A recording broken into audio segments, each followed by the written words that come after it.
Today we take up an overall survey of Savitri, which may easily be considered to be the final testament of Sri Aurobindo to humanity. It contains the essence of his vision, his experience, and his mission.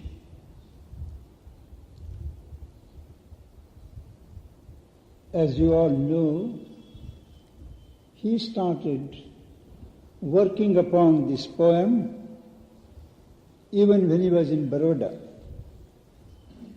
And for over 50 years, he was working upon it. Naturally, it has undergone number of revisions, drafts, and Dinendra Kumar Roy, the Bengali literature, mentions in his memoirs that Sri Aurobindo was writing on Savitri during the Baroda period. At that time, he had given the title A Tale and a Vision. Obviously, when he was acquainting himself with the Indian lore, particularly the epics, he must have come across in detail the story of Savitri. Now, the story of Savitri originally appears in the Mahabharata, in the Vanaparva.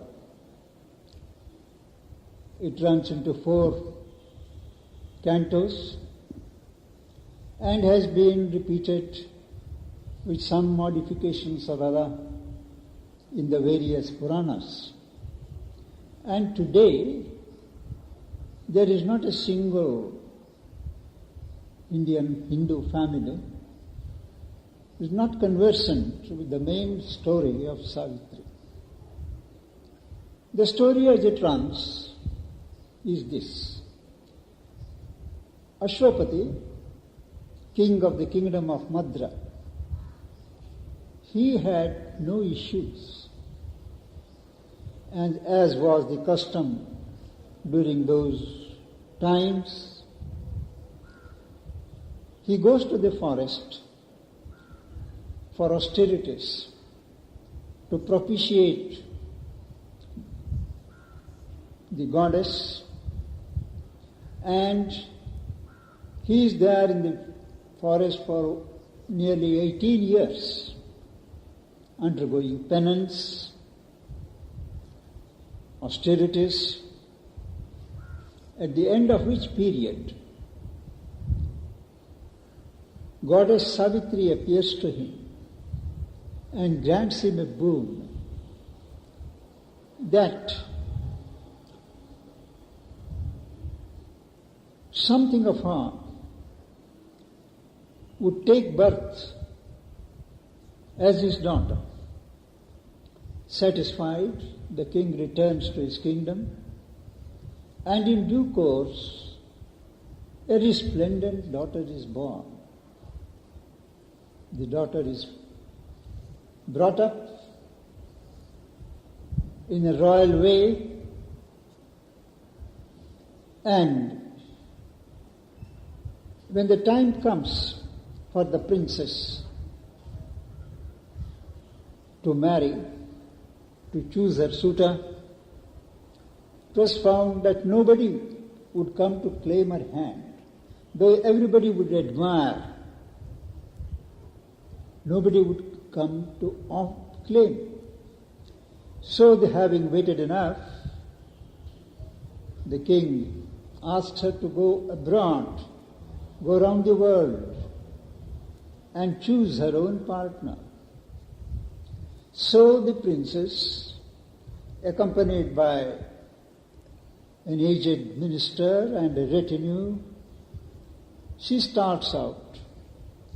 And it is more than 2 years since she makes up her choice and returns to her father to announce her choice that she has selected Satyavan, son of an exiled king, Jumatsena.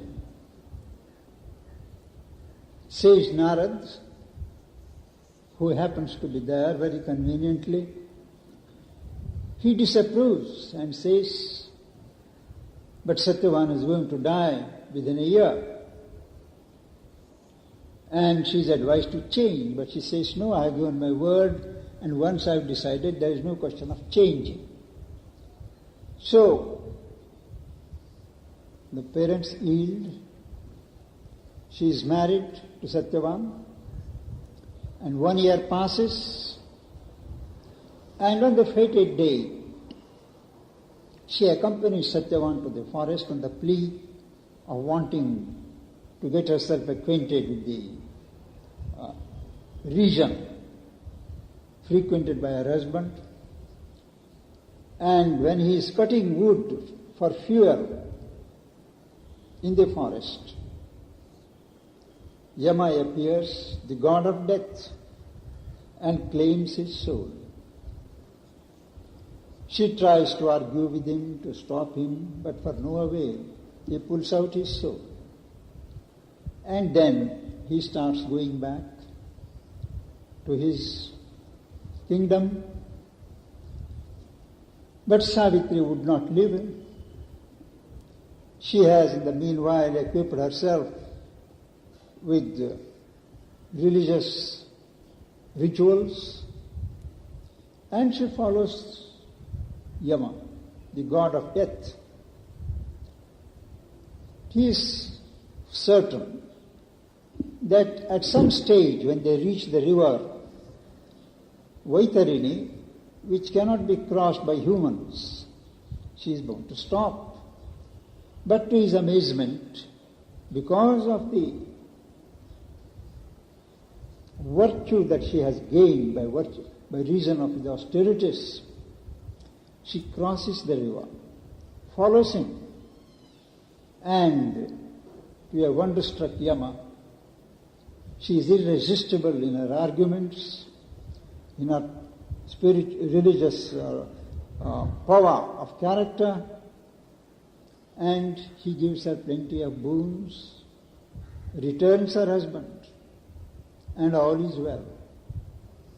Now this story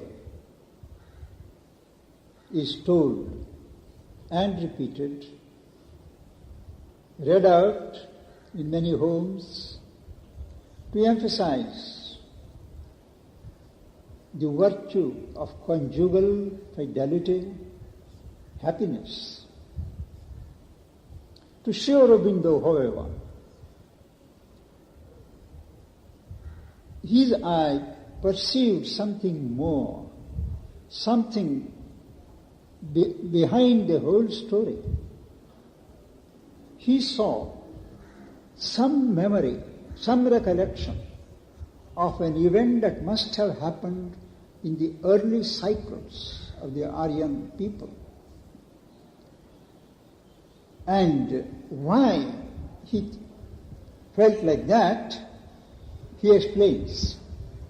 The names of the characters, they gave him a clue.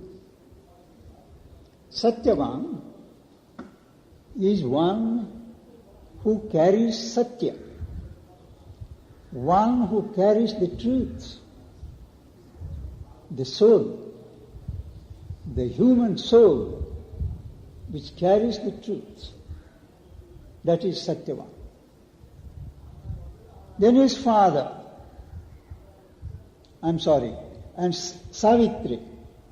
She is the daughter of the sun, Savitri. the divine word, the grace that has come down to deliver man from the grip of death. And her father, Ashwapati, his name is more symbolic. Ashwa, right from the Vedic days, has come to signify power, spiritual power, vital power. And he is the Pati, he is the Lord of spiritual power. Only one who has obtained mastery over the spiritual power can father the human embodiment of divine grace. That is Ashwapati.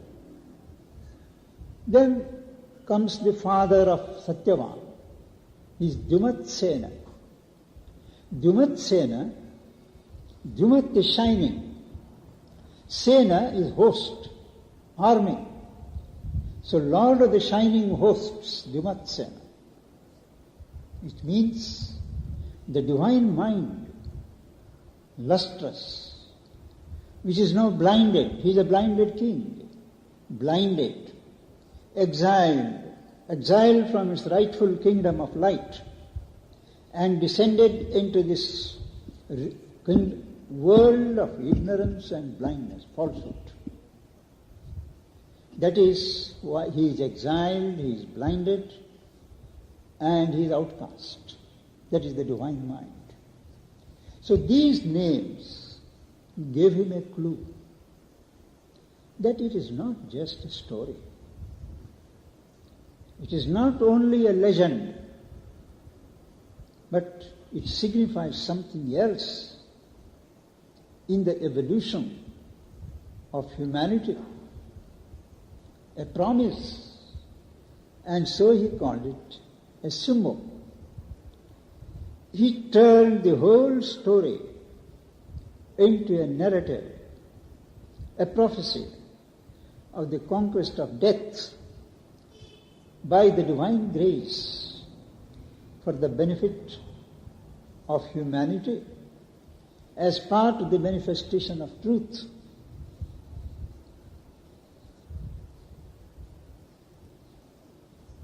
And in doing so, choosing this noble theme, he converted a local legend into a symbol of cosmic significance.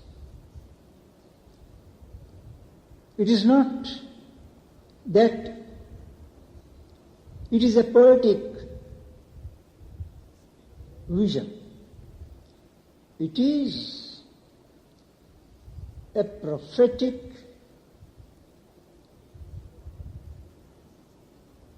grasp of something to happen, which is in the process of happening. That is why so much importance is given. It is not a vision of a utopian character, but because there is a truth content in it, and it is developing in the evolution of humanity, that it has come to occupy such a prominent position in the writings of Sri Aurobindo. As I said, he worked over it for nearly half a century. As you all know, he was a perfectionist. Even his prose writings, like Life Divine, before it was given the last touch, he would revise and revise, change even a comma, take it back, put it back, and till the last moment he would see the proofs, as long as his eyesight was in order. He would always go through the proofs and make corrections. If that he did that in prose, you can imagine what he did in poetry. He was a born poet, and he was proud of it. When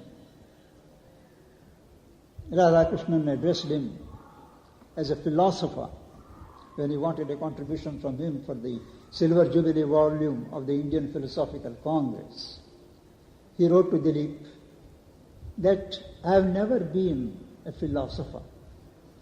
I was a poet and a politician. So this being a poet, his conception of poetry was different from the modern or the normal conception of poetry as it goes.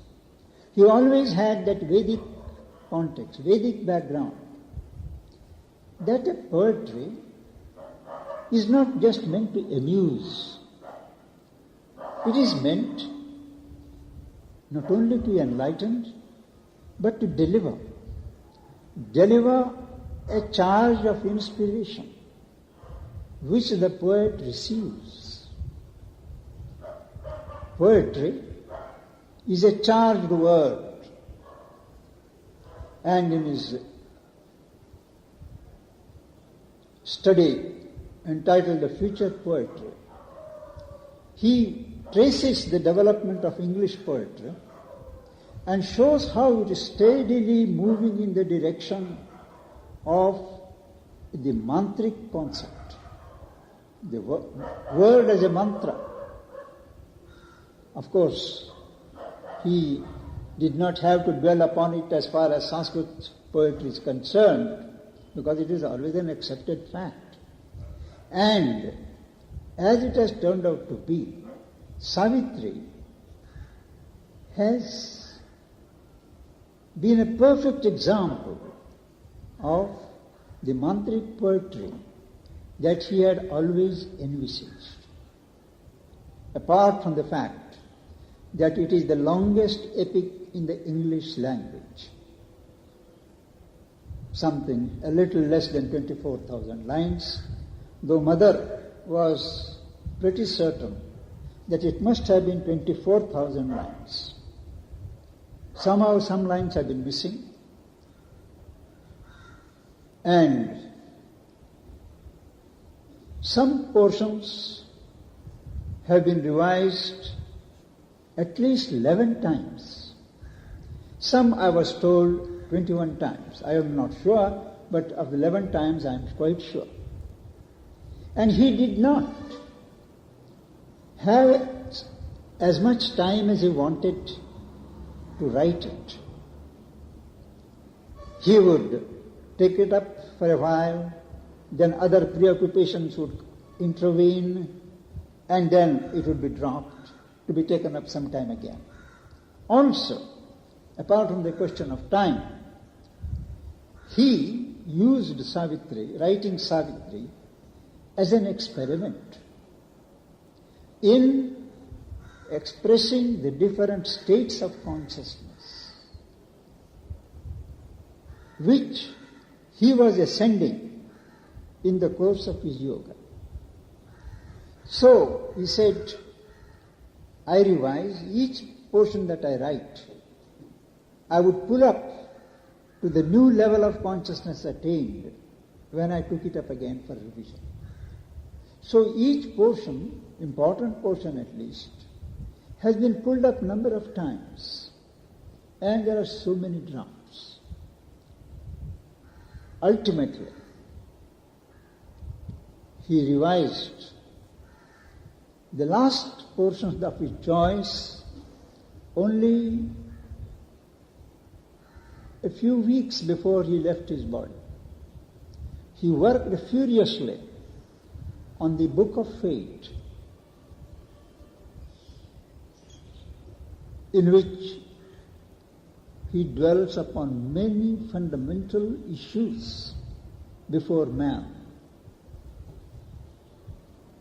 Before that, he did the 11th book, containing only one canto, the Everlasting Day, of about 1,500 lines, out of which at least 400 lines were dictated at one stretch perhaps a little less than 400, but we can say 400 lines. And what is remarkable is that of the 1500 lines that he dictated, not a comma had to be changed afterwards. It is in such white heat of inspiration that he has cast his whole philosophy, knowledge, experience in the lines of Savitri. Also, as mother confirmed later, her own yogic experience alongside his, they have been verbally recorded in some of the portions of this poem. It is an epic. It is not just a poem. And an epic, by standards, all standards, is something that sums up in itself the high peaks of human civilization, of the people concerned, the contemporary thoughts and customs, ways of living, and the ideal held up by them. So the past, the present, and the future. Sri Aurobindo has given remarkable expressions, has used remarkable expressions reflecting the contemporary mood and the idiom. He speaks, for instance, of the stratosphere of the superconscious, of unprovisioned checks on the beyond, on the credit bank of time. He speaks of the cowled fifth columnist, an expression, fifth columnist, which came into prominence and usage during the Spanish Civil War. He speaks of television glass. Many of these expressions expressing the technical bent of the human mind in the present times. He sums up the past, how the world began, at what stage the humanity of the day came to be, and what is most important, which no other work has given with that accuracy that it has, Savitri has, is the geography of the occult worlds. The whole of the second book, spread over 200 pages and more, it describes the different worlds, the layers of the levels of worlds, right from the earth to the Satchidananda, physical earth to the Satchidananda, with great detail. How there are different worlds broadly in 7 categories, and how each world is interacting with others, and what it means to man on earth. This, no writer, no theologian has given in this detail. There have been some writers, Swedenborg, for instance, who has written about the hell and heaven and all these, but they are more or less colored by their Christian beliefs, and they are not verifiable. What Sri Aurobindo has written and described in the book of the Traveller of the Worlds, they can be verified. There are scriptures in the different parts of the world which confirm the existence of these worlds, the character of these worlds, the denizens of those worlds. That he has done with great detail, at times almost frightening, at times unnerving, but he has done with great beauty and great precision. The rest, he has caught up the story, added number of his own observations, and altogether introduced a new style. For instance, in one line, he would narrate, he would sum up a whole experience, and then it would be followed by 4 or 5 lines of explaining things. In another place, he would first develop a thought, 5 lines, 6 lines, and then on the 7th he would sum up the entire thought.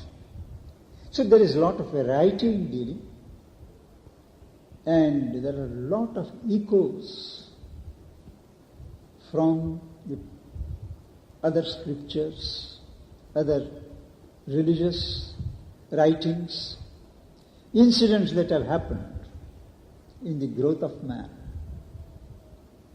And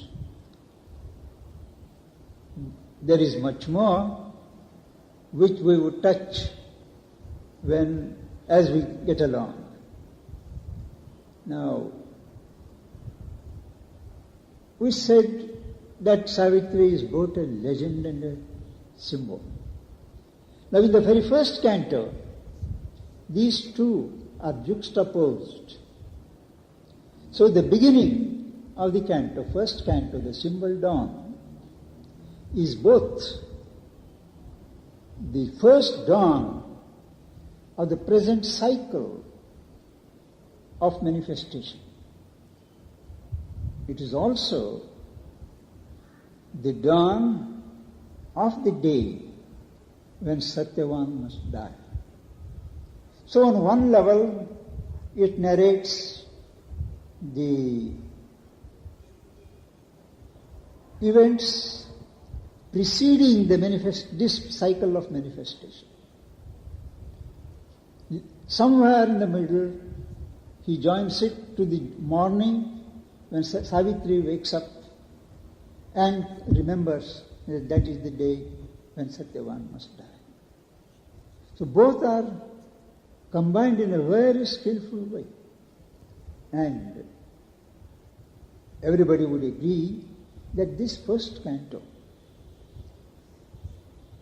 is the most difficult to understand and much more difficult to expound. But on that account, we shall not skip it.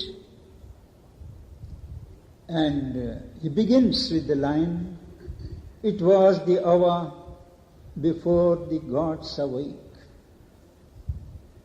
That is, the gods, the cosmic functionaries, are not yet started their work. He does not say they were asleep, because gods do not sleep. Aswapnaha deva. The gods do not wink their eyes. They are always open. So he says, before the gods awake, means awake into activity. And that is the time before anything starts. And then he gives a series of descriptions, a series of pictures of what was there before this creation, before this manifestation, before this light. What was there? He says, there was only the night. Night means the dark in conscience, before consciousness can come, before any life can manifest, there is something inconscient. Without life, without consciousness, there was nothing. But you can't simply say that it was empty. So there was the foreboding mind of night, lay stretched across the marge of silence. Yes. The foreboding mind of night lay stretched immobile upon silence marge. That is, there was utmost silence. There was no movement, no sound. And on the border of that silence, this mind of night, inconscience, alone, there was nothing else, lay stretched, it was spread out, and to hint that it is not something dead, Sri Aurobindo deliberately uses in her unlit temple of eternity. He says the word temple is to convey the sense that there is something holy, something sacred. Even in the inconscient, there is the divine presence. Temple of eternity. Time is not it. It's only the eternal. And that is the temple. The eternal is itself a temple. And that mind is a foreboding mind. There is something which indicates that something is to come. It points to something that is to happen. That mind. And it lay stretched immobile. And what did it feel? This foreboding mind of night stretched out says it is something like the abysm, the profound depth of the infinite, which has yet no form, no body. Something like an abyss. And the mind was a musing, dwelling upon something, but it had no sight. It had no eye. So this is a very memorable description which he ends saying at that time. A fathomless zero occupied the world. A zero means apparently there is nothing, but it is not an empty zero. It is a fathomless. You can't plumb and find out thus far, this is the foundation. No, a fathomless zero occupied the world. Everything comes out of that zero. So first, the foreboding mind of the gods have not got into activity. There is the night of inconscience, and the foreboding, that mind of night, is stretched out. It is signifying something foreboding, and one feels a giant, fathomless zero occupying everything. We'll go ahead with the next picture in our next session. Something in that darkness of night which cannot be analyzed, which cannot be fathomed, it stirs. There is what is called spanda in Sanskrit, and a movement for which you can have no name, an idea which is not thought over,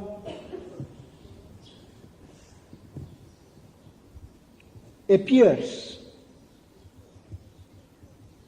and it looks as if this idea,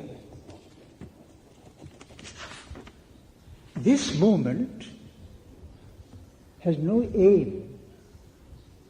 But it wants something, but it does not know how to do that. And that stir teases the inconscient to wake ignorance. This is a very famous expression of Sri Aurobindo, a criticism of which leads him to write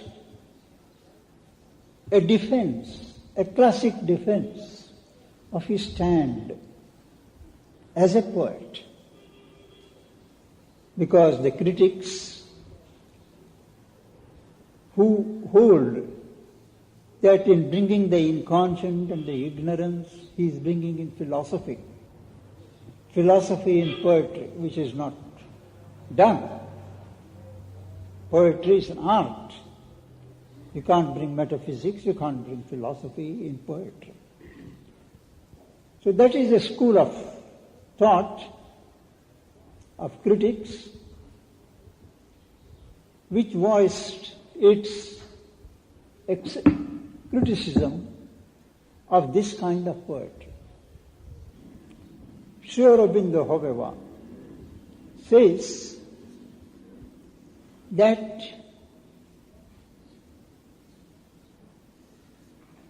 he does not accept the position that a poet has only to weave beautiful pictures, descriptions of nature and things like that. But he says it is quite legitimate for a poet to render his vision, to describe his experience.